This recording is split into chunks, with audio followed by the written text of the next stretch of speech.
Qizlar sochimni qaranglar, укладкам объемный chiqqan, yaltirab turibdi. Sochim xuddi shunaqa ko'rinishi uchun men Kundal brendidan shampunini, men bu sochga svitkasini ishlataman. Menda bu brendda faqat 2 ta dona narsasi bor edi. Menga bular yaqinda bir korobka kosmetika jo'natishgan. So, let's unpack this shit. Va eng kichkinasidan boshlaymiz. Birinchisi bizda mana shaqangi qo'l krem. Bu oddiy qo'l krem emas.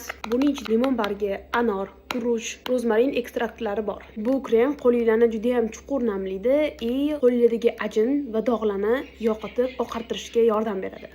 Bu soch uchun tonik yoki sivritka desa ham bo'ladi. Sochi to'kilayotganlar yoki sochini o'stira olmayotganlar uchun juda ham zo'r yechim. Bu bo'lsa kofeinli tonik. Bu ham soch ildizlarida qon aylanishini yaxshilab, soch to'kilishini to'xtatadi va tez o'sishiga juda ham katta yordam beradi. Bu bo'lsa shampun. Bu shampun sochingizga og'irlik bermasdan turib, namlab beradi va sochingizga yaxshigina ob'yom beradi.